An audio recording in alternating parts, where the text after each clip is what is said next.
the Chase Thomas Podcast, for people who have nothing but time to kill. Okay, I'm going to say no. But I do think they play in a national title game. At least one. I think they play in at least one, but I don't think they get where. Somebody we both have on our list, but I have a little bit higher than you here, Matt Green. The Missouri Tigers.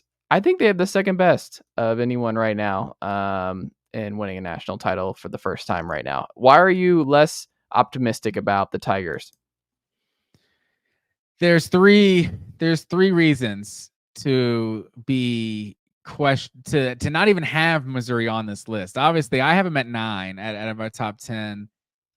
Those is 3 letters, I should say. SEC. That's the reason. Like, we were talking about Tennessee last week on the show, them, ending their drought, or Florida, and like we're talking about those being like, I don't know, like at best 7th or 6th or 7th in the conference or something right now. Like, you're talking about Auburn potentially being like preseason 8th or 9th in the SEC going into next year. Like, the SEC is just so loaded right now. It's hard to see Missouri. I feel like they're going to be one of the bigger, what's the opposite of beneficiary? They're going to be one of the bigger losers from the SEC expansion, because especially the SEC East, like Georgia has had their own criticisms of, oh yeah, they're just beating up a bad SEC East, but they're not as good as some years as the 2 best teams in the SEC West, right? Like there was an argument a lot of years about that.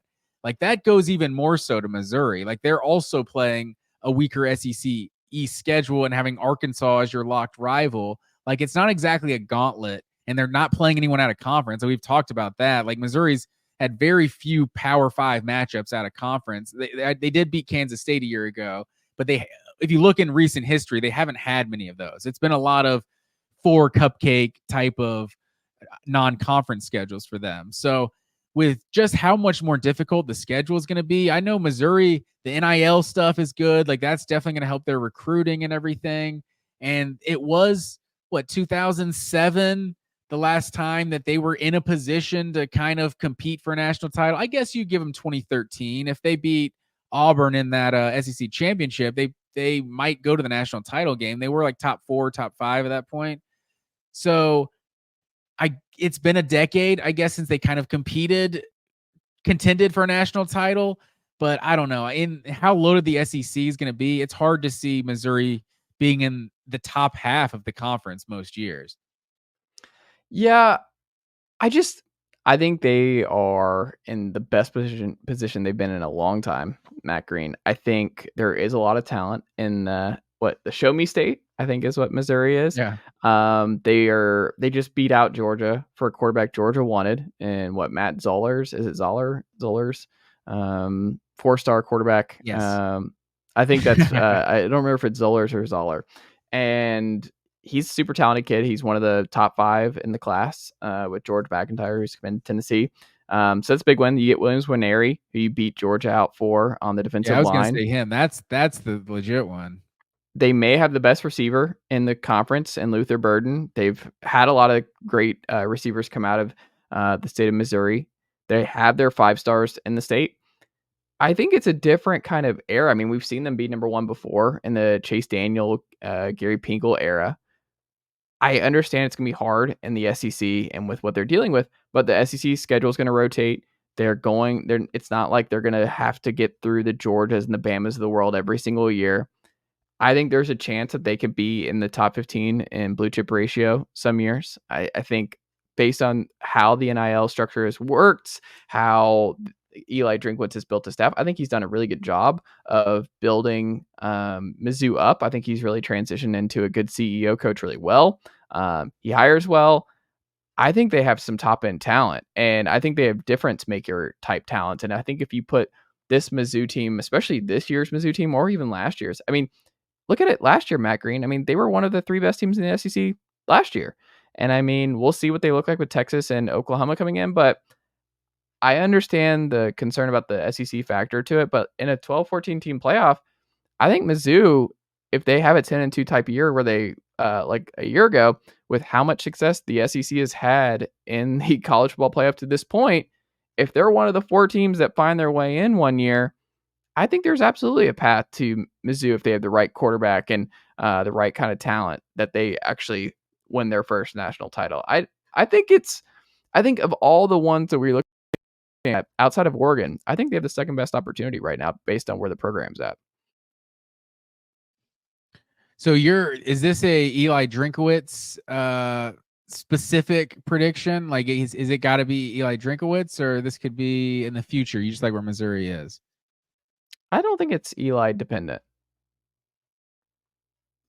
You were talking about them like right now, like they have a window, and I think right now they might have a window, but it's like, what is their ceiling really? And because I was talking about the schedule, like as much as the going away from the East hurts their schedule, or will most likely improve their schedule, they do lose Georgia every year. So that is an advantage of this new schedule. So they don't have to play Georgia in 2024.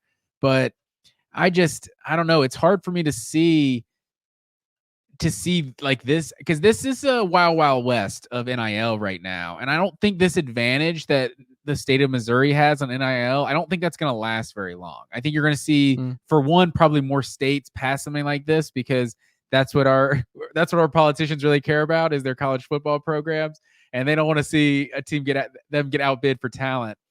But I think there's just going to be more. There's already, we're talking super leagues and different things being rumored. I think there is a an appetite for getting some sort of regulation, some sort of universal rules across the board. So I don't know that they'll have this NIL advantage for too long. And they're probably one of the better programs on this list.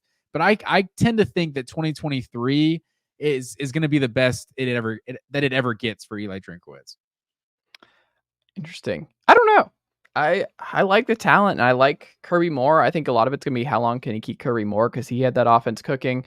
We'll see how their replacement for Brian Baker works as he went on to LSU. But I don't know. The money's there. I think there's a lot of buy-in. They just got a huge donation, if you remember, this spring from some donors. So I don't know. I think there's a lot of momentum all across the board to make Missouri one of the best programs in the SEC right now. Well, let me correct myself. I'll say 2023, 2024 could be as good as it gets for Eli Drinkwitz, because I think right now they do have some solid momentum. I just don't know that they can consistently be this good. So like, you look at their schedule this year, like, you get at Alabama next year. Like, obviously that's never a good thing, but maybe that's the best time to ever play at Alabama, when they're in year one of a transition year. So, maybe they find a way to navigate this schedule this year, and maybe they do have a window right now, but they kind of feel like they're in that I mean, are they as good of a program as Ole Miss? Because Ole Miss feels like they're in a window, and theirs feels a lot more legit, kind of like achievable to me than Missouri's. I think Ole Miss is more Lane Kiffin dependent than Mizzou is. That is definitely dependent. True.